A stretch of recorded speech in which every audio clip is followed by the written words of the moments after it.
RFI a envie de soutenir les initiatives innovantes en Afrique et ce RFI Challenge App Afrique a pour objectif de montrer que sur le continent africain, il y a des initiatives dans le numérique qui sont intéressantes pour l'intérêt général.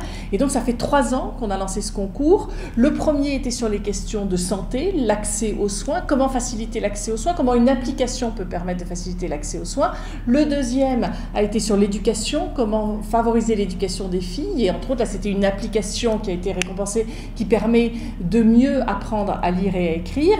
Et la troisième édition est sur les questions de développement durable. Comment finalement le numérique et une application peut servir l'intérêt général. Et nous, RFI, notre travail, certes, c'est de donner de l'information, c'est ça notre métier de base, mais c'est aussi de soutenir des initiatives innovantes sur le continent, d'aider les jeunes entrepreneurs à se lancer en participant à un concours et en ayant un appui financier pour le développer, et puis des conseils de nos partenaires pour développer l'application. Il y a eu des candidatures béninoises tout au long, mais il n'y a pas en effet, on est désolé, de béninois dans les 3 finalistes. Par contre, il y aura une petite mention spéciale pour un béninois qui a proposé un projet très intéressant, mais qui n'a pas été retenu pour la finale. Ce soir, c'est donc le verdict en fait. Donc les 3 finalistes vont présenter leur projet, chacun pendant une demi-heure, à peu près un quart d'heure, 20 minutes de présentation pour chacun et 10 minutes d'échange de questions avec le jury.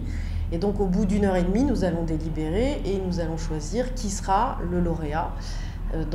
Mais ça restera secret jusqu'à demain matin, puisque c'est demain à 10h moins le quart à l'Institut français que nous allons annoncer le gagnant, juste avant l'enregistrement de l'émission C'est pas du vent, qui aura lieu de 10h à 11h à l'Institut français.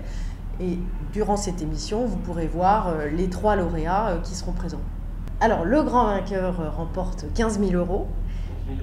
Une médiatisation grâce à RFI et aussi un accompagnement des partenaires, notamment Microsoft qui va les accompagner, d'ailleurs les 3 finalistes pour peaufiner leur projet et les aider à se développer.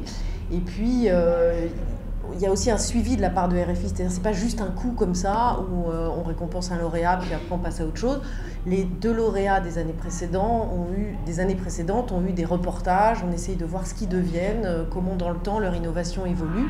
Et pour les 2 premiers lauréats, en tout cas, ça s'est plutôt bien passé.